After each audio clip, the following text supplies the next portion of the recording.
Duke, you suck. You shut your mouth!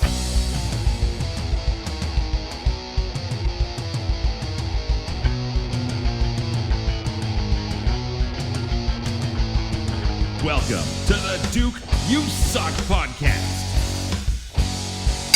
And now, Duke Durango.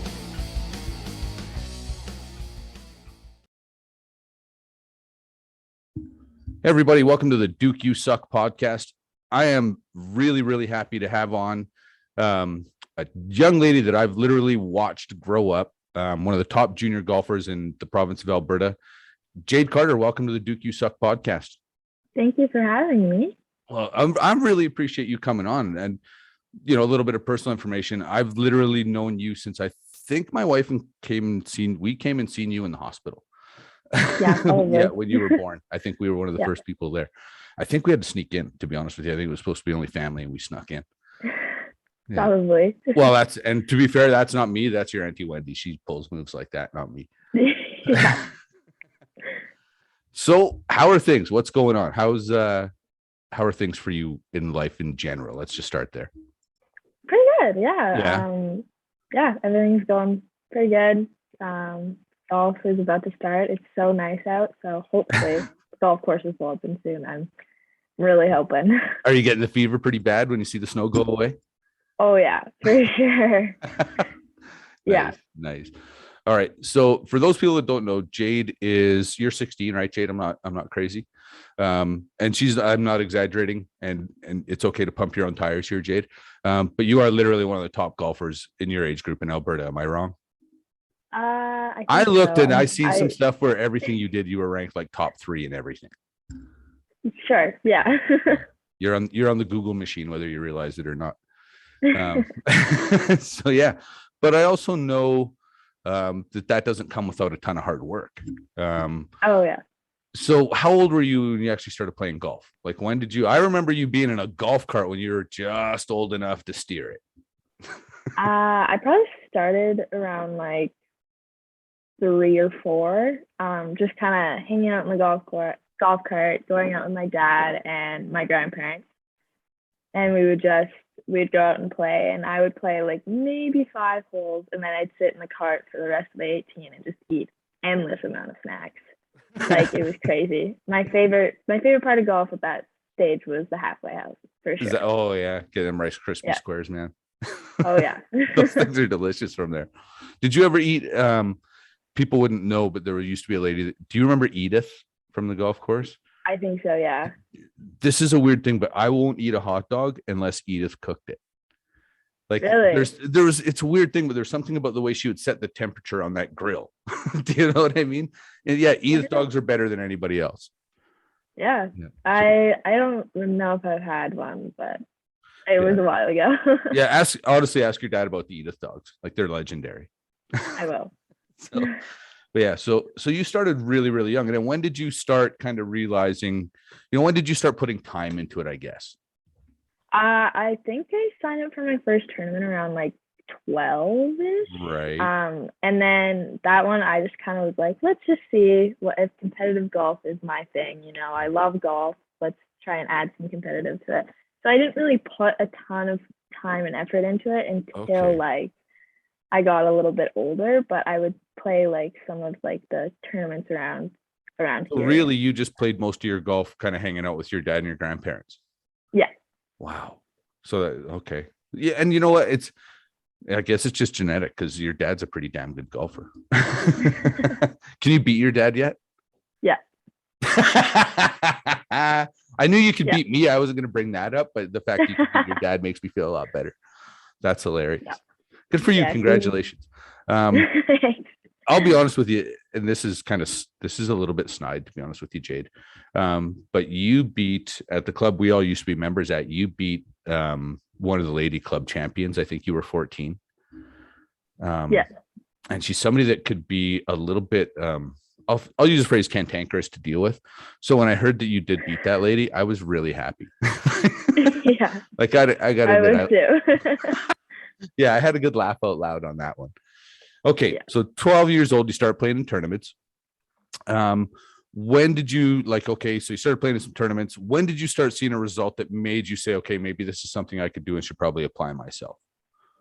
I think my first kind of like, wow, I can really do this is we had a tournament at the club I'm at now.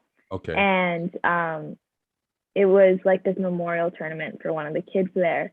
And I was like, I'll play it. I came back at like 12 o'clock that night. I was dog tired going into this tournament. I just was like, let's just go play. Like, it's at my own course.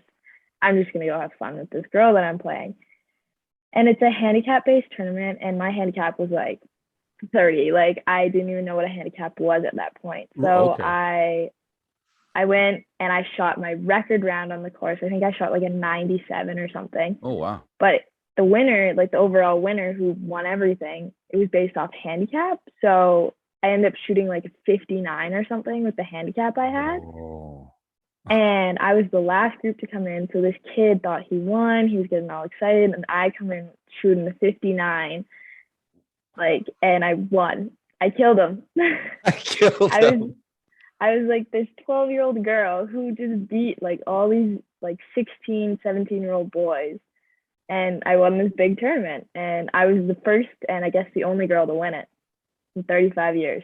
Wow. Congratulations. Okay. So, yeah.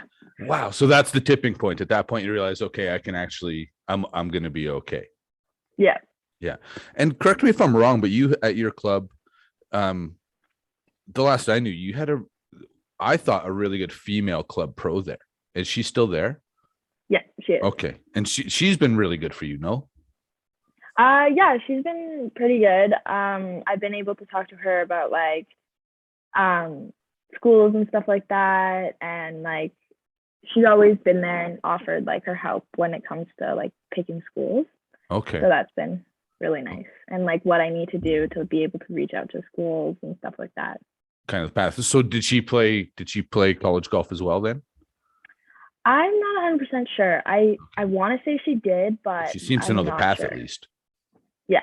Yeah, because that's the problem is like we can all be around you and support you, but none of us know the path to, you know what I mean? Yeah. Like that's a wild thing. So then who was the first? Was she the first coach that you actually started spending a lot of time with and practicing with, or was that mostly done kind of on your own with your dad? No, the first coach that I've kind of spent time with, his name was Brooke, and I don't think he coaches anymore, but he's one of like the TaylorMade rep guys at our golf course. I've heard your dad and your grandmother definitely speak of Brooke. Yeah, so he was one of my first coaches when I was super, super young. And then I think that he just kind of stopped coaching. I'm not really sure what happened. I don't really remember. But then I moved on to the coach that I've had now. And I've had him for like 5 years. Okay. And is he at your home course? No, he's not. He was at my home course, but now he's not. Okay. Yeah. Nice. And so how many I'm having a fuzzy memory of you guys putting a simulator into like what used to be your dad's office. Am I correct? Yeah. So, well, we did have one. We had a net actually upstairs in our house. Okay. So last year when all this COVID stuff was happening, the place that I train at during the winter got shut down because of COVID. So we put a net up at our house and we had like we had a flight scope. Oh, nice. And I would hit in my house and there's like still holes in the wall from me hitting driver. Yeah. Your mom must have loved that. Oh, I was shocked that she let this go. Like I was shocked. You know what? I am not at all. Your mom's an amazing woman. So I'm not. I mean, I'm to be honest with you, with your dad, I'm actually surprised this didn't happen a little sooner. Yeah, right. Yeah, I'm surprised it took this long. So how many hours a week do you think you spend practicing, right? Like on average, I mean, through the winter obviously gets a little bit different, but through the summer, as far as I know, there's never a time when you're not at the course. Yeah, over the summer, it's a little bit more intense. Normally, you wake up in the morning, you go and practice, and then you either stay there for lunch or you come home, eat something really quick, just kind of take a little time out of the heat, normally when it's really hot out. Right. And then you go back and you play that like later that day, and you go and you play 18 with whoever family, friends, whatever. And then you come home, you go to bed, same thing the next day, kind of thing. And then over the winter, it's a little bit difficult, but normally I'm down at the place that I train at almost every day. Is that right? Yeah, I would say like 5 to 6 times a week. Wow. And a couple hours at a time sort of thing? Yeah, I would say I'm down there for like at least 2 hours every day. Okay. And this may be a funny question. Does anyone have to tell you to go practice? No, not really. No. And to me, that's a really, really important question at your age, to be honest with you. Because if you're at your age, if someone's telling you have to go practice, you may not be as hungry as you should be, or you could be a little burnt out, right? So I think I kind of ask all young athletes that question, or do you still want to be there? Yeah, for sure. So now how have you, this sounds weird because for me, and I know you've definitely heard this in all the golf philosophy in your whole life of it, like literally raised in the game.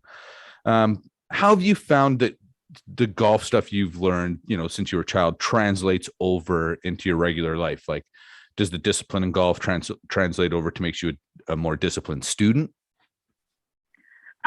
Yeah, I would say so. I think it's more just like the focus and like the intensity on the course. Like you have to be focused for the whole 4 to however long your round is. Normally it's 4 hours. Sometimes it can be longer. You just have to be focused for that time. So I find that having done that when I was younger has really helped me, like now when I'm in high school and stuff, and being able to focus when my teachers talk for a whole class. I can sit there and most of the time I'm pretty focused and stuff like that. Right. And just kind of like the respect that you need for the golf course, like being respectful, being quiet when other people are hitting and that kind of thing. Right. Is huge in real life. Like it's huge for job interviews. It's huge for anything really. Like just going up to a teacher and asking for help, being polite, making sure that you're on their good side, that kind of thing. Right. I find that that's where it's helped me in the long run.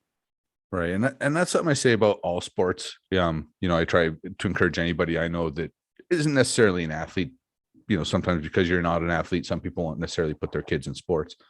And I have to say, like, there's so much to be gained from it. And to me, golf is one of the more important ones, as weird as that. It's because you call penalties on yourself. In most sports, athletes trying to get away with stuff, they'll argue the call. And I'm not saying that's a bad thing. But to me, when it comes to golf and you literally, you ground your club and the grass moves and your ball oscillates and you just took 2 strokes, that's integrity. And I think that translates into every other part of your life, if that makes sense. Yeah, for sure. Being honest and being able to admit when you're wrong. Yeah, for sure. And so I use, I don't know if I use the, kind of when I know someone's a golfer, I immediately see them in somewhat of a different light because I know they've got a different level of integrity if they're willing to, call penalties on themselves. Having said that, that's not to say there aren't cheaters and sandbaggers out there. Yeah, I know for sure. One of my dad's friends, he's a businessman, and he always before he gets into business with someone, he takes them out golfing first. And if they cheat, if they do anything like that, he knows that they'll try and cheat him in like the business world too, and he won't trust them and won't do business with him. That's interesting.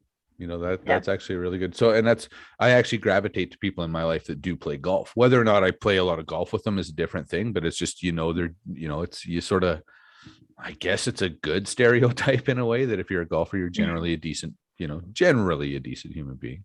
Yeah. So you mentioned a little earlier that I don't want to jump that far ahead. I want to come back. So you won your first tournament at your home course. And then how long after that? Now, was that a junior tournament or did that just happen to be, because that was a memorial tournament, but was it put on by your course or was it a juniors tournament? Yeah, so it was put on by my course, but other people could come and play it. So it was like part of the McLennan Ross tour.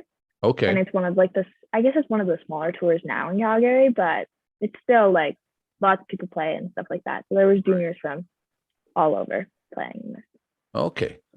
Yeah. And then, excuse me, after that, is that when you really started to play around, or was that just sort of the first one you won?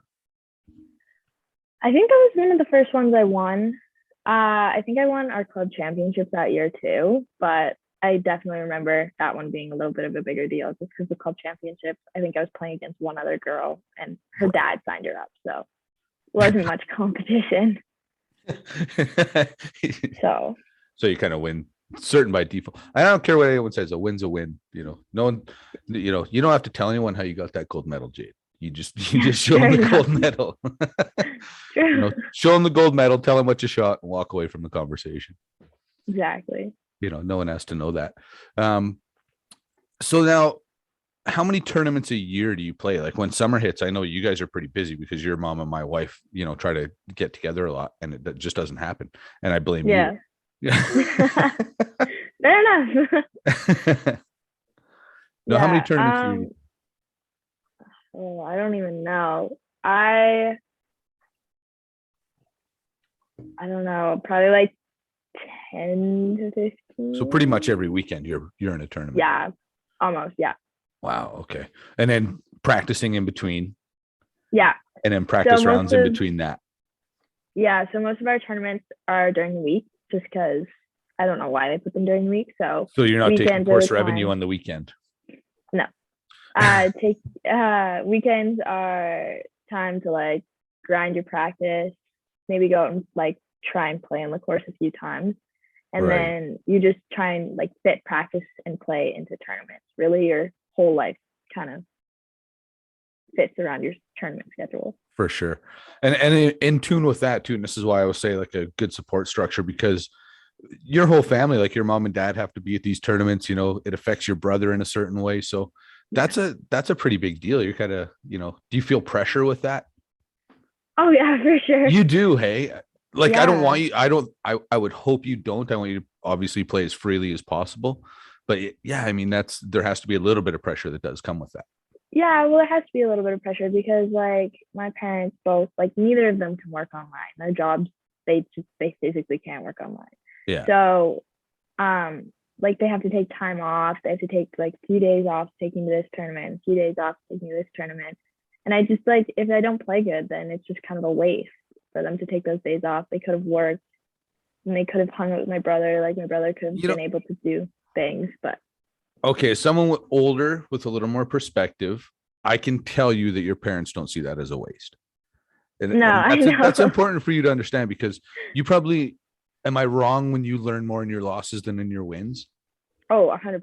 Right. So really, I mean, just the fact that you show up every day and compete, I don't think that's, you see it differently because, excuse me, I would be the same way, to be quite frank with you, Jade.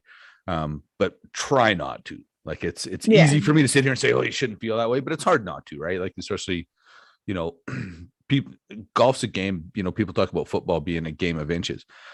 Golf's a game of literally millimeters, where if your club face is open or shut just a millimeter, it completely changes what happens.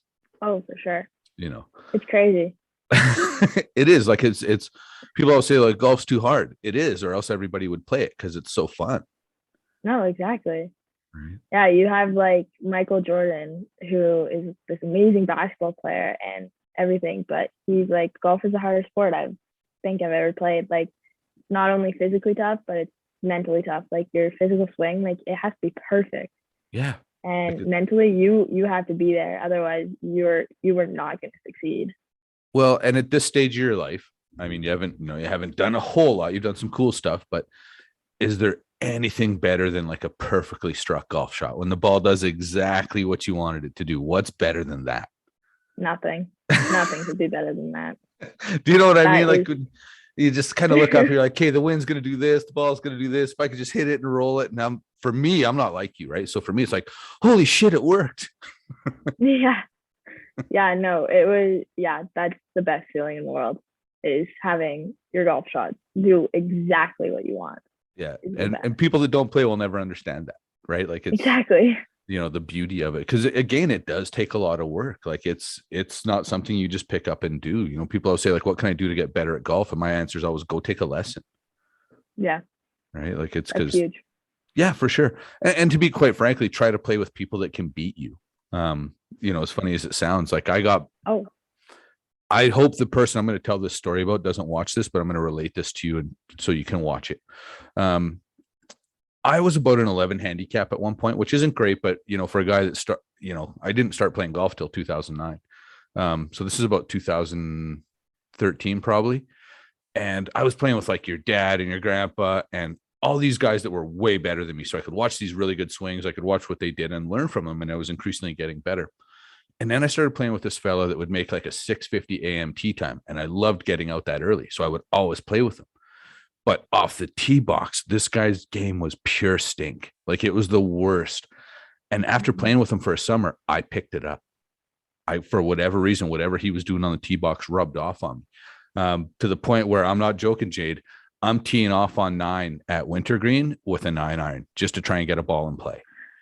Oh my God. I'm not joking you. Hustle rocket over to 1. Like it was disastrous. And that was, I had a knee surgery in 2014. So I'm fast forwarding to like 2017, 2018 when this happened. And so I haven't played with this gentleman since 2019, early 2019. MIT game's just coming back. That's crazy. Yeah. So be careful playing with golfers that stink. Oh, I know. And, yeah. Like I will never play golf with you now, just in case whatever I caught from that guy is contagious. Seriously, people don't understand. So now I stopped watching golf and now I'm back to watching golf just so I can try and ingrain proper swing patterns in my head. Yeah, for sure. So, playing with people who are better than you is probably the best thing that you can do for your golf game. Like, one of the tours decided that they were going to change the birthdays for like the age group. So I ended up being, I think I was like 14 when I moved up into like the 15 to 19-year-old age division. So I was so scared. I was like, I was supposed to be top of my division. I was supposed to like kill it like this year, but now I'm moving up and I'm playing against girls who are going to university next year. Right. And I didn't like, I played okay. I placed okay in some tournaments, but I learned so much more and I was pushed because I just wanted to keep up with the girls that I was playing with. Right. Like, and they had no idea how hard I was pushing just to keep up with them. And sure, they would go and they would shoot par and I would shoot 80, but I would still like just try and push just to keep up. Right. And do whatever I could. And that, again, it keeps you hungry, right? When you can see it, when you can see somebody else's results right there. Yeah. I mean, like when I would go out and shoot like a 90, 92, 93 and be like, okay, that's not bad. And then your dad would shoot like a 75. I'd be like, oh man. Right. It does push you to get. That's a miracle. I've seen, I've seen your dad play some incredible golf, Jade. I'm not kidding you. Because I've seen him in his prime, right? You've seen him when he was a little bit older. I've seen him in his prime. Yeah. So, I'm sure he got lucky. Oh, I hope he watches. Yeah. Oh, he definitely will. You know what? This is my favorite thing about your dad. We used to play for like, I'm talking a quarter a hole, $1 a hole, like just nothing major, but we'd play for money. And he might still do this to other people he plays golf with. But we had a regular kind of guys, like, I don't know if you remember, his friends, Tony, Dr. Dave, Ed, this group of guys. And so we'd always play, and we'd play this $1 a hole. And of course, your dad would usually win most of the money. And he wouldn't spend the money. He would keep it. I can even tell you on if you face his golf bag in the left pocket, it was stuffed with cash. He wouldn't spend the cash. He would show you your money. Like I know. Yeah. That used to make me laugh the most. Like I didn't actually mind losing to him because it was hilarious. Like it was. Yeah. Guys want to see your money. He'd open his bag and show us all the cash we lost to him that year. Oh, I know. He still does that. He's a little golf box. Right. Full of just cash that he just like he lost it the other day and he was like, where'd my money go? Like, this is how I get in people's head. And I was like, oh my gosh. Yeah, he's actually crazy. I'm trying to think. This is a really funny story about your dad. I don't know if I should tell it, but it's still funny. So I'm telling it. I think your mom was pregnant with Dane and nobody knew yet. Nobody knew. Okay. Yeah, like of course Wendy knew, but none of your dad's friends knew yet. So we were playing golf. I can't honestly even remember who we were playing with, but definitely there were skins on the line, and we're kind of standing around chatting on a tee box, and I kind of mentioned like, hey, congratulations, Rye. Like, your wife's expecting another baby, and we were all excited. And he looks at me, he goes, Yeah, Jordy, I was saving that till somebody was about waiting for a big putt. Like, oh yeah, he was saving that to get in somebody's head before a putt. Yeah, he does that all the time. He is probably like, I've learned so much from playing with him just because he just tries to get in your head. Like, that's the only thing he tries to do. That's how he wins, is getting in people's head. And I don't understand. It's so like, funny. It just drives me insane. We haven't played poker. I mean, this story's probably 15 or 20 years old, but we were having a poker night, and I'm not good at poker. B, I'm not patient enough for that long game to sit at a table that long playing cards. So we're, an hour and a half in, and I've got a little bit of money, but I'm starting to get bored. So I'm just starting to like all in. And finally, I've got a half decent hand, and your dad can read my face because I don't have a poker face. I just start smiling when I have a good hand. And he wants me to go all in. And at that point, I know he's got a good hand because he can read my face. So I look at him, I smile, and I'm like, "You're not getting my money." And he looks at me and starts laughing. He goes, "I don't want your money, Jordy. I want your pride." And that's your dad. Yep. Sounds like him. Oh yeah. It's so yeah, I'm very, very fortunate to know, and this is obviously rubbed off on you, Jade.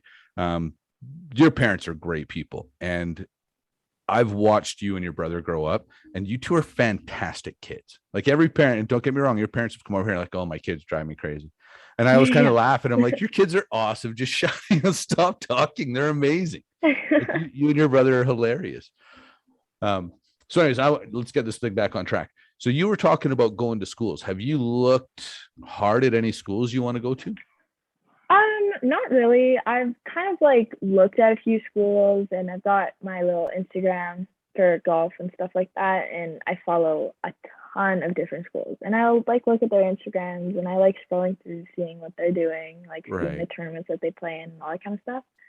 But I've just kind of started to put a golf resume together to send out to schools. So I'm looking at some American schools and some Canadian schools because I'm not sure what I want to do yet.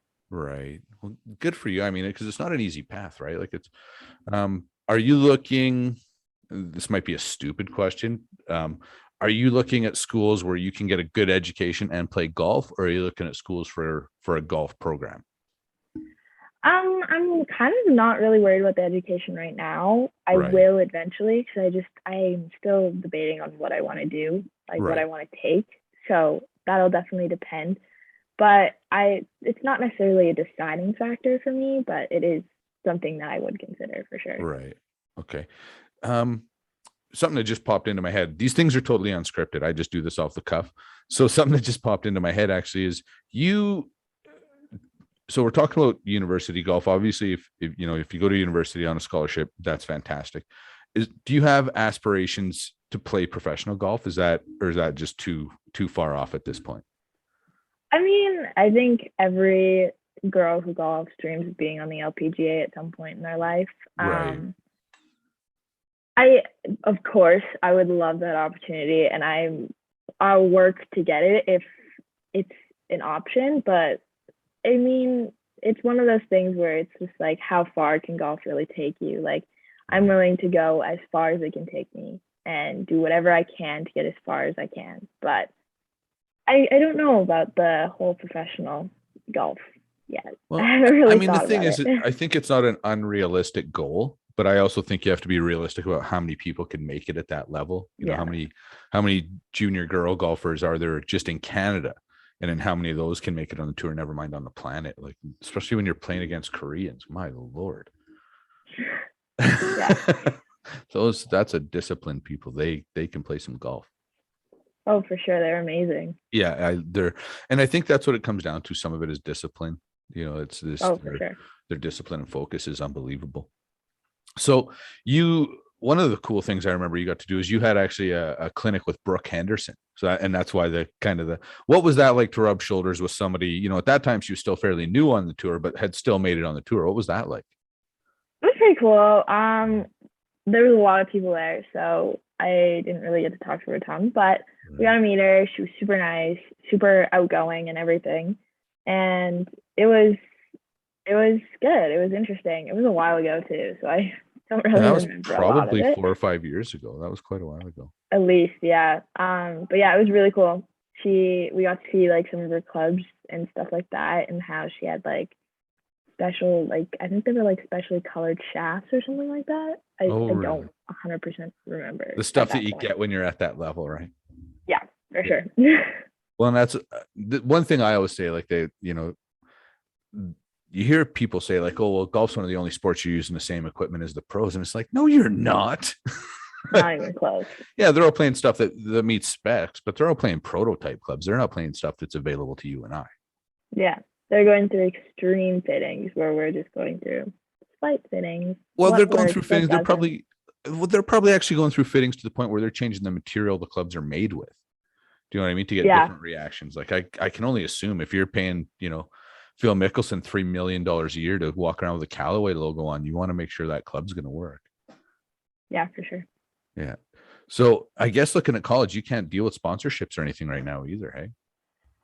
I think I'm not really sure.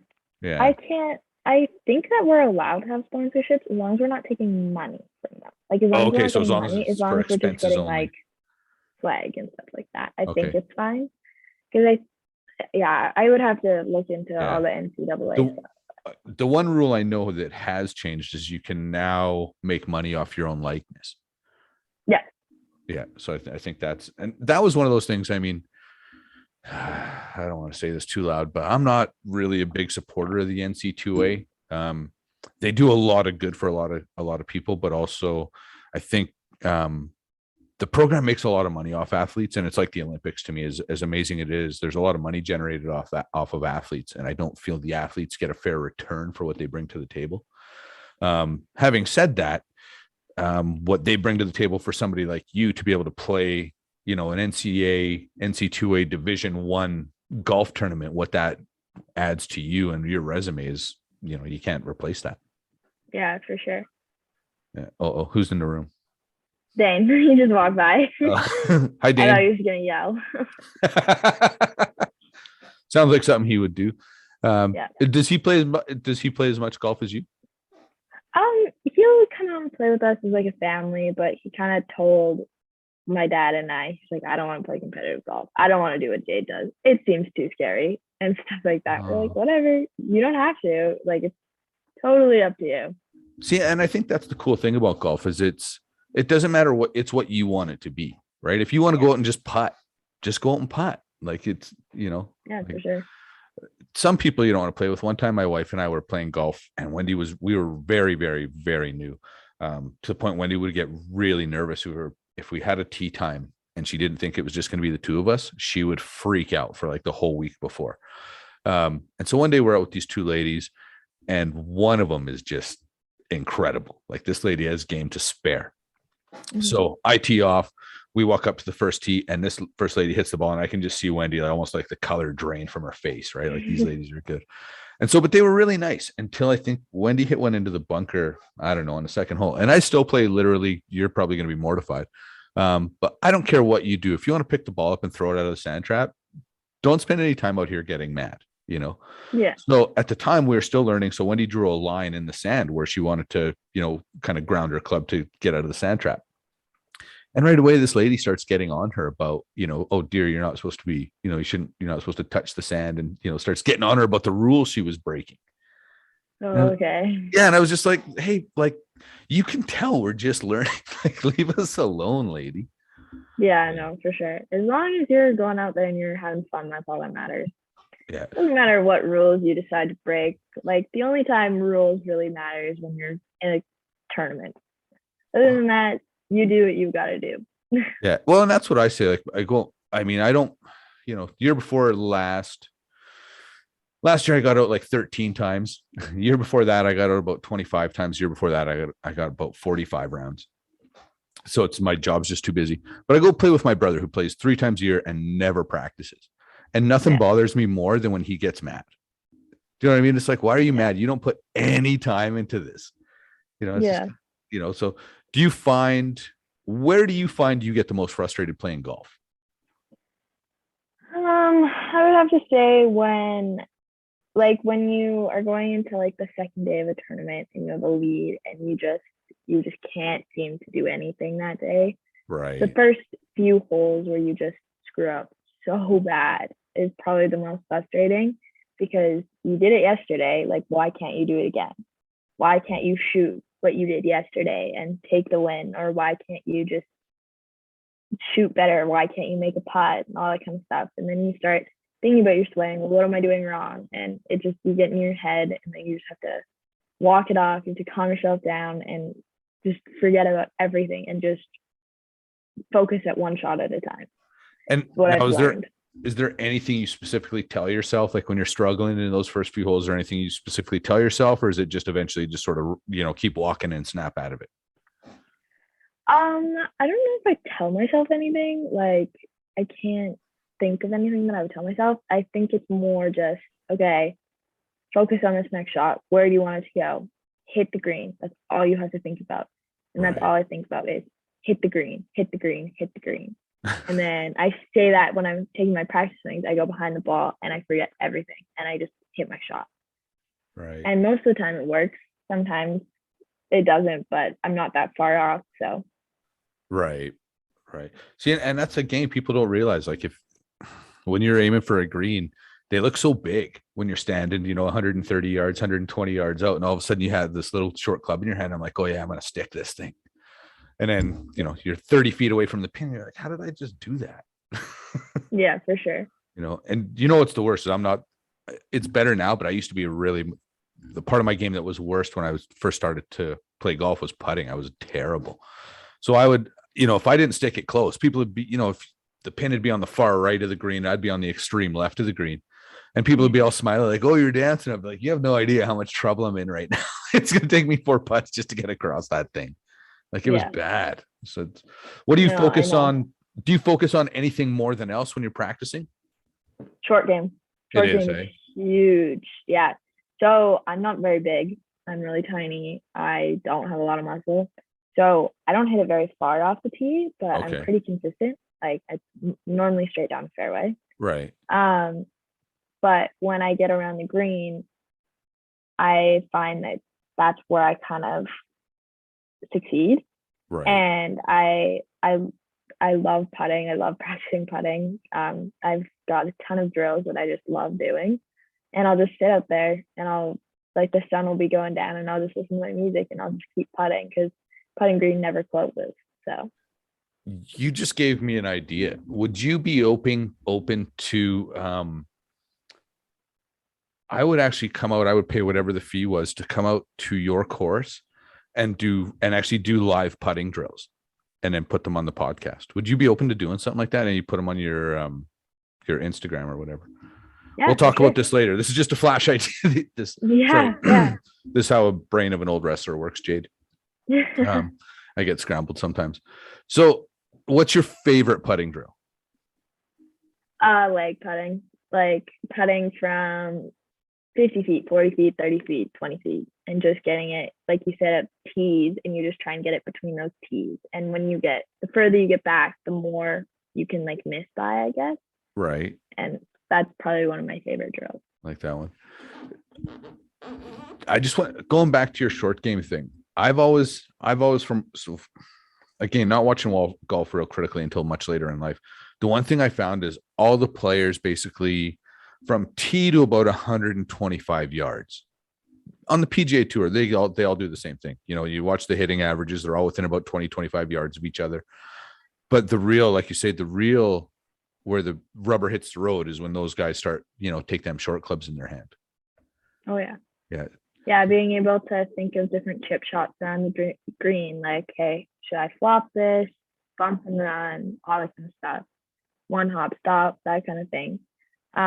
You have to think about all of that before you hit your shot, and being able to hit all those different shots, being comfortable to pull any of those shots out of your bag is most important. I find that's what saves you. That's what cuts 5 strokes off of each round. Right. And being able to stand over a 5-foot putt and not be shaking, not being like, could I miss this? Could I miss this? Like having like 90% make average from 5 feet, and then from 7 feet, being able to make most of those putts too, and just keeping just going back. Right. Well, and I mean, that's the I guess that's where the practice comes in, right? Knowing that you've sunk that 5-footer a million times before. Yeah, for sure. Just it's muscle memory at some point. Yeah. Geez. So now you were saying, you're kind of tiny, you're not that strong. What do you do? Are you doing anything? Do you have like a fitness regimen right now? Is there anything you're doing, or are you just playing golf and, trying to get your schoolwork done? Yeah. So one of my classes at school is actually like a workout class. Okay. So I've been working out. I think we work out 3 times a week.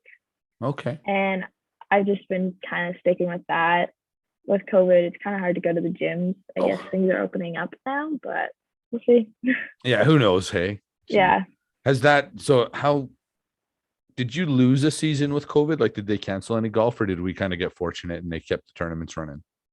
I don't think we ever lost a season. I think there was 2 years where we lost our Westerns. They were just completely canceled and not rescheduled. Okay. But most of the tournaments were just kind of like pushed back, if anything. I think in 2020, I think our tournaments were supposed to start like beginning of May, but they got pushed back to June. So it just meant that our summer was a little bit crazier. But other than that, I don't think anything really got canceled. Okay. Now, again, I'm kind of jumping all over. What's your favorite shot? I don't know, probably like 100 to 110 yards. I would have to say is my favorite shot. My pitching wedge in my hand is my favorite. I was shot. just gonna say, what's your club from there? Yeah. Pitching wedge. The dumb question, do you play steel or graphite shafts? Oh, I think I have graphite shafts right now. Okay. I'm not 100% sure. I've had my clubs for so long, I don't remember. How long have you had your clubs? Am I gonna have to get at your parents to get new sticks or what? I've had my clubs. They're TaylorMade M4s, so I've had them for a while now. I don't know how many years. I don't remember when I got them. I got them for Christmas one year. So. Well, you tell your dad, and he's gonna punch me in the face. You tell your dad if your clubs are more than 2 years old, you're playing at a technological disadvantage. Okay, I will let him know. That's the phrase you got to use. Okay. Yeah, you can't buy a game, right? It's all practice.